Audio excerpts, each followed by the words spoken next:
আসসালামু আলাইকুম সম্মানিত দর্শক। আশা করি আপনারা সবাই অবশ্যই ভালো আছেন এবং সুস্থ আছেন।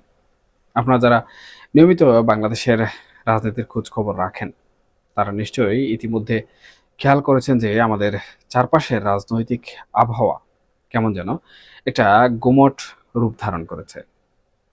রাজনীতির আকাশটা কিন্তু এখন আর কোনোভাবেই পরিষ্কার নেই। বরং সেখানে মেঘ জমতে শুরু করেছে। এই তো মাত্র ২ বছর আগের কথা। ২০২৪ সালের ৫ই আগস্ট। যেদিন এক প্রবল গণঅভ্যুত্থানের মধ্য দিয়ে শেখ হাসিনা সরকারের পতন হলো। এরপর রাজনীতিতে দৃশ্যপট বদলে গেল।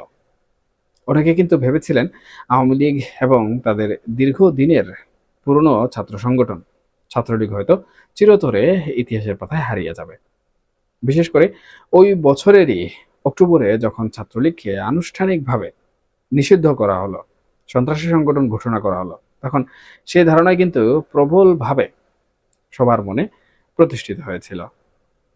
কিন্তু প্রিয় দর্শক, রাজনীতির অঙ্ক সবসময় আসলে সরল রেখা চলে না। রাজনীতি হলো অনেকটা নদীর স্রোতের মতো। কখনো সে শান্ত থাকে, আবার কখনো সব বাঁধ ভেঙে দুকুল ভাসিয়ে দেয়। আজ ২০২৬ সালের এই জুনে এসে আমরা কিন্তু সেই বাঁধ ভাঙার একটা অস্পষ্ট শব্দ শুনতে পাচ্ছি। আপনারা হয়তো ইতিমধ্যেই দেখেছেন রাজধানী ঢাকার হাইকোর্ট এলাকা থেকে শুরু করে চট্টগ্রামের আগ্রাবাদ কিংবা নোয়াখালী, রাজশাহী, লালমনিরহাট, মৌলভীবাজার এবং একদম সীমান্ত ঘেঁষা বেনাপোল পর্যন্ত হঠাৎ করেই যেন মাটি ফুঁড়ে বেরিয়ে আসছে নিষিদ্ধ ঘোষিত এই সংগঠনটির নেতাকর্মীরা। তারা একের পর এক ঝটিকা মিছিল করছেন। এই যে হঠাৎ করে তাদের গা ঝাড়া দিয়ে উঠা, এই যে রাজপথে তাদের আচমকা পদচারণা, এটা কিন্তু কোনো বিচ্ছিন্ন ঘটনা নয়। আর এখানেই আসে আজকের সবচেয়ে বড় প্রশ্নটি। এভাবে চলতে থাকলে আওয়ামী লীগ বা ছাত্রলীগকে কি কোনোভাবে আর দাবিয়ে রাখা সম্ভব হবে? সরকারকে সেটা পারবে? খুব সহজ এবং বাস্তবসম্মত উত্তর হলো না, সম্ভব হবে না। কিন্তু কেন হবে না? সেই কেনর উত্তর খুঁজতে গেলে আমাদেরকে একটু গভীরে যেতে হবে। দেখতে হবে সমাজ এবং রাষ্ট্রের ভেতরে আসলে কি ঘটছে। দেখুন, যখন কোনো রাজনৈতিক দলকে বা মতাদর্শকে আপনি শুধুমাত্র আইনি নিষেধাজ্ঞার গেড়াকলে ফেলে সম্পূর্ণভাবে নিশ্চিহ্ন করে দিতে চাইবেন, তখন কিন্তু ইতিহাস সবসময় আপনার পক্ষে কথা বলবে না। এই যে আজকে তরুণ তরুণীরা রাস্তায় নামছে, নিষেধাজ্ঞা আর পুলিশের চোখ রাঙানিকে তোয়াক্কা না করে জয় বাংলা স্লোগান দিচ্ছে, এর পেছনে কিন্তু একটা বিশাল মনস্তাত্ত্বিক কারণ আছে। দর্শক, আপনারা যদি একটু খেয়াল করেন, গত ২ বছরে শুধুমাত্র রাজনৈতিক পরিচয়ের কারণে বা নিছক সন্দেহের বশবর্তী হয়ে বহু শিক্ষার্থীর ছাত্রত্ব বাতিল করে দেওয়া হয়েছে। তাদের শিক্ষা জীবন, তাদের ভবিষ্যৎ সবকিছু এক নিমিষে কিন্তু ধ্বংস করে দেওয়া হয়েছে। একজন তরুণের সামনে যখন তার কেরিয়ার থাকে না, যখন তার পিঠ একেবারে দেয়ালে ঠেকে যায়, তখন কিন্তু তার আর হারানোর মতো কোনো কিছু অবশিষ্ট থাকে না। আর এই হারানোর কিছু না থাকার অনুভূতি মানুষকে সবচেয়ে বেশি বেপরোয়া করে তোলে। এর সাথে যুক্ত হয়েছে বর্তমান অর্থনৈতিক দুরবস্থা। এই যে বিদ্যুৎ আর গ্যাসের লাগামহীন মূল্যবৃদ্ধি, একের পর এক কারখানা বন্ধ হয়ে যাওয়া, শ্রমিকদের কর্মহীন হয়ে পথে বসা, এই সবকিছু মিলিয়ে সাধারণ মানুষের জীবন কিন্তু আজ একেবারে ওষ্ঠাগত। তারা দিশেহারা এবং হতাশ। মানুষ যখন দুবেলা দুমুঠো ভাত জোগাড় করতে হিমশিম খায়, তখন তাদের ভেতরে যে ক্ষোভের জন্ম হয়, সেই ক্ষোভের আগুন কিন্তু যে কোনো রাজনৈতিক দল খুব সহজেই কাজে লাগাতে পারে। দর্শক, আপনারা লক্ষ্য করে থাকবেন চট্টগ্রামের আগ্রাবাদে যুবলীগের ব্যানারে মাথায় কাফনের কাপড় বেঁধে যে মিছিল বের হলো, কিংবা নোয়াখালীতে কয়েক হাজার মানুষের যে বিশাল জনস্রোত আমরা দেখলাম, সেখানে কিন্তু শুধু দলীয় নেতাকর্মী ছিলেন না। সেখানে কারা ছিলেন? সেখানে যোগ দিয়েছেন খেটে খাওয়া সাধারণ মানুষও। কেন? কারণ তাদের পেটে ক্ষুধা আর মনে তীব্র ক্ষোভ এবং হতাশা। দেখুন, ইতিহাসের দিকে তাকালে আমরা কিন্তু দেখতে পাই কোনো শেকড় গাড়া সংগঠনকে রাতারাতি উপড়ে ফেলা যায় না। এবং আপনারা খুব ভালো করে নিশ্চয়ই জানেন এই ছাত্রলীগ কিন্তু কোনো ভুরফুরে ছাত্র সংগঠন নয়। ১৯৪৮ সালের ৪ঠা জানুয়ারির জন্ম নেয়া ৭৮ বছরের পুরনো এক বিশাল বটগাছ এটি। বাংলাদেশ আওয়ামী লীগের চেয়েও এর বছরের বড় তারা। ১৯৫২-এর ভাষা আন্দোলন থেকে শুরু করে ৭১-এর মহান মুক্তিযুদ্ধ, কোথায় নেই তাদের নাম। মুক্তিযুদ্ধের সেই ৯ মাসে এই ছাত্রলীগের প্রায় ১৭,০০০ নেতাকর্মী নিজেদের বুকের তাজা রক্ত ঢেলে দিয়েছেন এই বাংলার মাটিতে। সেই সিরাজুল আলম খান, শেখ ফজলুল হক মনি, আব্দুর রাজ্জাক কিংবা তুফায়েল আহমেদের নেতৃত্বে যে মুজিব বাহিনী সে সময় গঠিত হয়েছিল, তা তো আসলে এই ছাত্রলীগের ছেলেদের দিয়েই, তাই না? কাজেই যে সংগঠনের শেকড়ে এত রক্ত, এত ইতিহাস মিশে আছে, একটি কাগজে কলমের নিষেধাজ্ঞা দিয়ে তাদের মন থেকে আবেগ মুছে ফেলা সম্ভব নয়, মুঠেও সম্ভব নয়। শেখ হাসিনা যখন তার বর্তমান অবস্থান থেকে ভার্চুয়ালি নেতাকর্মীদের বার্তা দিচ্ছেন যে নিষেধাজ্ঞার তোয়াক্কা না করে রাজপথে নামতে হবে, তখন কিন্তু সেই পুরনো আবেগটাই আবারও নতুন করে মাথাচাড়া দিয়ে উঠছে। তারা কিন্তু বিশ্বাস করতে শুরু করেছে যে তাদের নেত্রী শেখ হাসিনা দেশে ফেরার সময় হয়তো একদম আসন্ন, এবং এই দেশে ফেরার আসন্ন সময়টাই তারা কাজে লাগাতে চাইছে।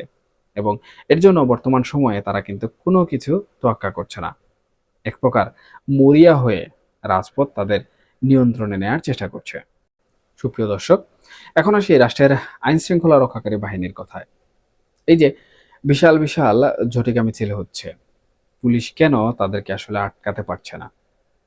নোয়াখালীর সুধারাম মডেল থানার সেই দৃশ্যপট একটু কল্পনা করুন। হাজার হাজার মানুষের এক উত্তাল জনসমুদ্র, আর তার সামনে দাঁড়িয়ে আছেন মাত্র ৬ জন পুলিশ সদস্য। ওই বিপুল সংখ্যক উন্মত্ত জনতার সামনে মুষ্টিময় কয়েকজন পুলিশকে আদৌ প্রতিরোধ করতে পারে? স্থানীয় ওসি নিজেই কিন্তু স্বীকার করেছেন যে জনবল বেশি থাকায় তারা নিরাপদ দূরত্বে সরে যেতে বাধ্য হয়েছেন। এটাই আসলে বাস্তবতা। যখন গণজমায়েত একটা নির্দিষ্ট সীমা অতিক্রম করে, তখন পৃথিবীর কোনো পুলিশ বাহিনী তা আসলে আটকাতে পারে না। উল্টো আমরা কিন্তু দেখতে পাচ্ছি অপর মহলের চাপে পড়ে চাকরি বাঁচানোর তাগিদে পুলিশ এখন এমন কিছু কিশোরকে ধরে এনে কারাগারে ভরছে যাদের বয়স হয়তো 14 বছরও হয়নি। এই ধরনের অন্যায় ধরপাকড় কিন্তু জনগণের মনে প্রশাসনের প্রতি ক্ষোভ আরো বহু গুণে বাড়িয়ে দিচ্ছে। সেনাবাহিনী যদিও এখনো মাঠে আছে, কিন্তু একটি রাজনৈতিক সংকটকে আপনি আসলে কতদিন এই সামরিক শক্তি দিয়ে আটকে রাখতে পারবেন বা নিয়ন্ত্রণ করতে পারবেন? প্রিয় দর্শক, এখন সবচেয়ে ভয়ের এবং চিন্তার যে জায়গাটি তৈরি হয়েছে তা হলো, যদি বর্তমান সরকার এই উত্তপ্ত পরিস্থিতি নিয়ন্ত্রণ করতে ব্যর্থ হয়, তাহলে কি ঘটবে?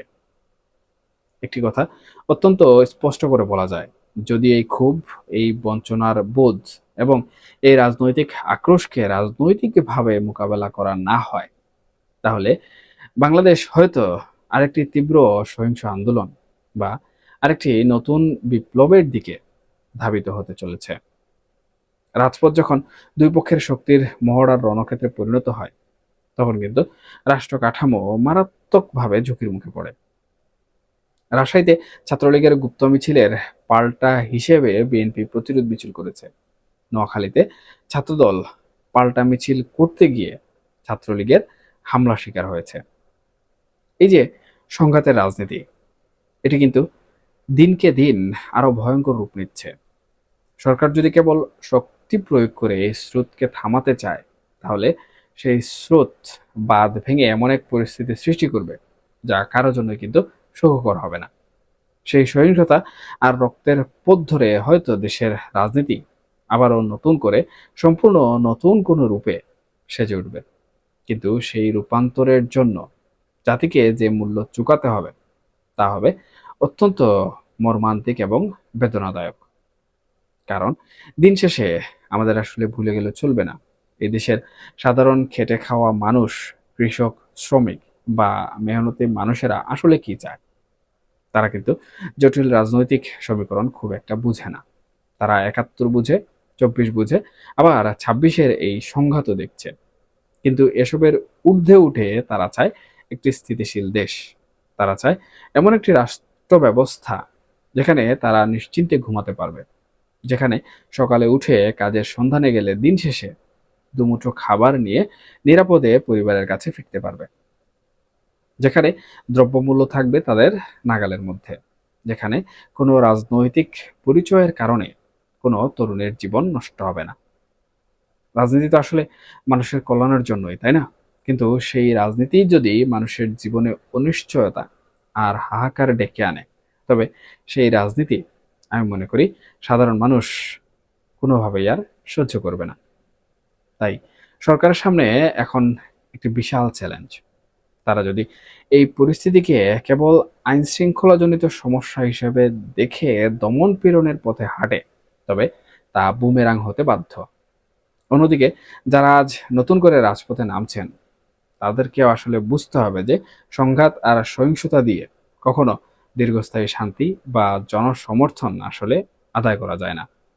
বাংলাদেশ নামক এই প্রিয় বদ্বীপটি তার জন্মের পর থেকে বহু রক্ত, বহু বিপ্লব আর বহু পালাবদল দেখেছে। আমাদের এই ভূখণ্ডের মাটি বড়ই উর্বর। এখানে যেমন ফসল সহজে ফলে, তেমনি বিদ্রোহের বীজও কিন্তু খুব দ্রুত ডালপালা মেলে। আজকে আমরা যে সন্ধিক্ষণে দাঁড়িয়ে আছি, তা আমাদের সবার জন্যই এক চরম পরীক্ষার সময়। এই পরীক্ষা উত্তরণের একটাই পথ, আর তা হলো রাজনৈতিক প্রজ্ঞা, সহনশীলতা এবং সর্বোপরি দেশের সাধারণ মানুষের সেই চিরন্তন চাওয়া স্থিতিশীলতা আর শান্তির প্রতি সম্মান প্রদর্শন। এবং এটির জন্য আমি মনে করি এই নীতি নির্ধারকদের উচিত দেশের স্বার্থে, দেশের জনগণের স্বার্থে একটি অন্তর্ভুক্তিমূলক গণতান্ত্রিক পরিবেশ তৈরি করা, যাতে করে সর্বদলীয় গণতন্ত্র এই দেশে প্রতিষ্ঠিত হয়। এই দেশে কেউ নিষেধাজ্ঞার খড়গে আটকে দেশে সংঘাত সৃষ্টি না করে, দেশে নতুন করে কোনো সহিংসতার জন্ম না দেয়। কারণ যেখানেই নিষেধাজ্ঞা থাকবে, সেখানেই কিন্তু সেই নিষিদ্ধ রাজনৈতিক দলটি তাদের কার্যক্রম পরিচালনা করবে। আর তাদের আটকাতে গেলে সেখানে কিন্তু সংঘাত হবে, সহিংসতা হবে। এবং সেই সংঘাত সহিংসতা সারা দেশব্যাপী যদি ছড়িয়ে পড়ে, তাহলে সেটা কিন্তু এই দেশের জন্য ক্ষতিকর, এই দেশের জনগণের জন্য ক্ষতিকর। সুপ্রিয় দর্শক, এখনকার মতো এই পর্যন্তই। এই আলোচনা প্রসঙ্গে আপনাদের যে মন্তব্য রয়েছে সেটা অবশ্যই কমেন্ট সেকশনে জানাতে ভুলবেন না। কারণ আপনাদের মন্তব্য আমার কাছে অত্যন্ত গুরুত্বপূর্ণ। আমি সেখান থেকে শিক্ষা অর্জন করি। সবাই ভালো থাকবেন, সুস্থ থাকবেন, অবশ্যই অবশ্যই নিরাপদে থাকবেন। দেখা হবে পরবর্তী কোনো আলোচনায়। আল্লাহ হাফিজ।